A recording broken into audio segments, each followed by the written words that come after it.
क्या बताऊं, आज दात्री ने ऐसी बात सुनाई, मेरे पांव तले की जमीन ही निकल गई।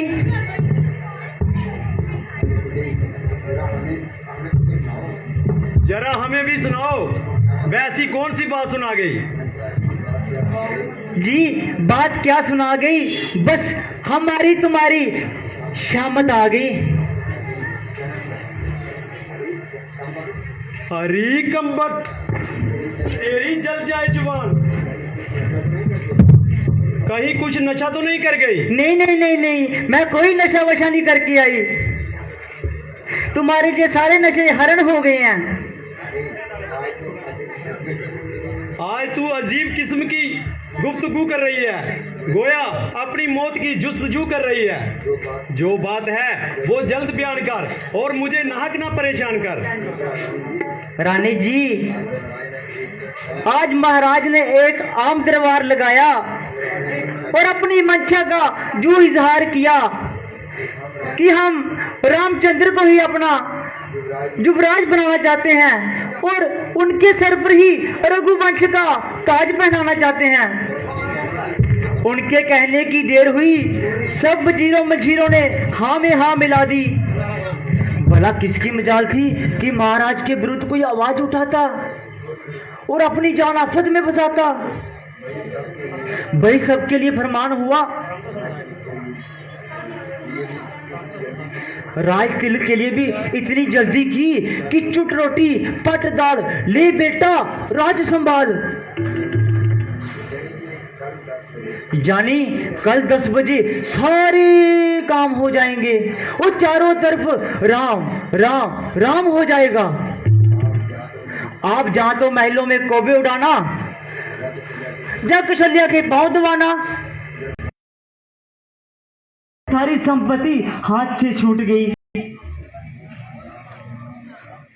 जहां तो वो तमाम दिन राम जी का ही खिदमत करेगा, या किसी की ताबेदारी करेगा। हाय हाय, दुनिया की दुरंगी इसी को कहते हैं रानी जी। बस यही बात थी जिसके लिए इतनी देर से सटपटा रही थी और यूं ही नाक मुंह चढ़ा रही थी। मैं डर गई, परमेश्वर भला करे, ऐसी कौन सी महनूस खबर सुनाई। तनिक जब असल बात समझाई, तनिक जान में जान आई। हाय हाय तेरा सत्यानाश जाए। हाय अब तक कलेजा फड़क रहा है। अरे नलायक, तुझे यदि रामचंद्र को राज तिलक मिलता है तो तेरे घर से क्या निकलता है? रामचंद्र बड़े होनहार हैं और कुशल्या से बढ़कर मेरे फरमाबरदार हैं। तुझे तो अरे कमबख्त, तुझे तो चाहिए कि तू उछलती कूदती आती और मुझे मुबारकबाद सुनाती और मुंह मांगा इनाम पाती, ना कि ऐसी मनुष्य शक्ल बनाई और ऐसी जुबान चलाई कि मेरी अब तक अकल ठिकाने न आई। कल को हो जाएगा मालूम, आज की रात गुजर जाने दे। कल को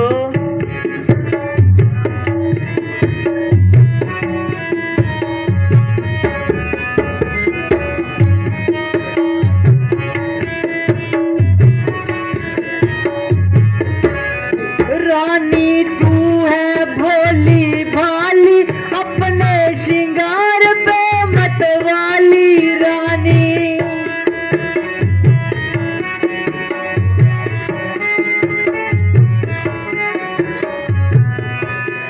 तू तो रह गई बिल्कुल खाली, सो रही बाहें रहने दे। कल को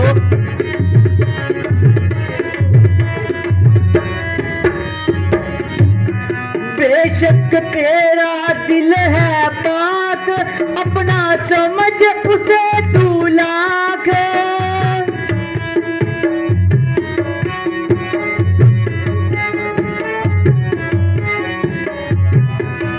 मेरी कटवा देना नाक, अगर वो पास तुझे आने दे। कल को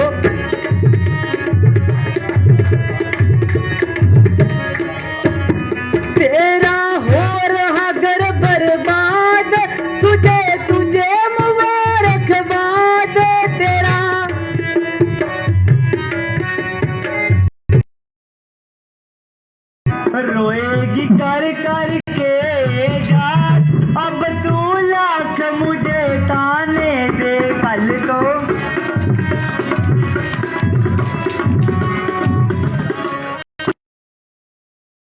तो चाहिए था जो कुछ भी कहे, क्योंकि आप तो जबरदस्त हैं, लेकिन अगर सच पूछो तो आप अपने ही श्रृंगार में मस्त हैं और सिर्फ आपको अपने ही जिस्म का ख्याल है। क्या आइंदा जिंदगी का भी कोई ख्याल है? भोली रानी, आप हर एक का दिल अपना जैसे समझती हैं, इसलिए रामचंद्र जी को आप अपना फरमादार मानती हैं। जब तक उसके अख्तियार में नहीं था, ये तब तक ही था। अब जरा राज नजराने दे, फिर देखना कैसे गुल खिलते हैं। जरा सोचो, रामचंद्र जी को राज मिल गया तो मैं कौन से रानी बन जाऊंगी? जब भरत को राज मिल गया मैं कौन सी पटरानी बन जाऊंगी? मैं तो दासी की दासी रहूंगी। जहां खिदमत करूंगी वहां अपना पेट भर लूंगी। ये बताओ, इसमें मेरी कौन सी खुदगर्जी है? मैंने तेरा नमक खाया है, इसलिए तेरी ताबेदारी करूंगी। इसलिए अब भी वक्त है, जिस तरह से हो सके महाराज को मना ले, वरना कल को ये नहीं कहना कि मेरी सारी दासियां नमक हराम निकली।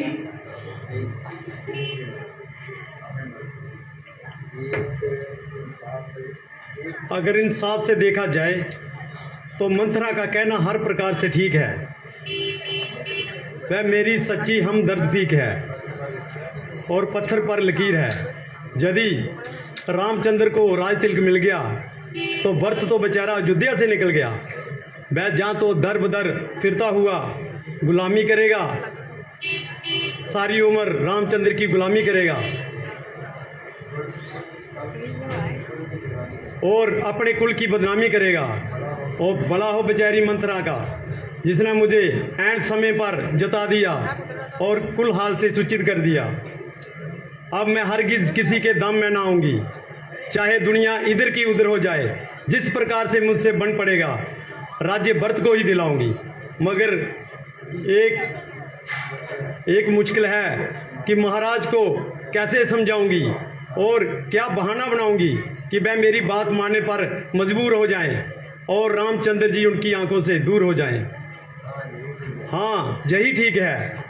मंथरा से जाकर पूछती हूँ, वो ही कोई तदबीर बताएगी और मेरा काम बनाएगी, क्योंकि वो मेरी सच्ची हमदर्द भी है और वैसी भी पूरी जमाने साज है। बांदी बता कोई तदबीर, अब मैं कैसे जत्न बनाऊं बांदी।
मेरी मौजूदगी में आपको फिक्र करने की क्या जरूरत है रानी जी।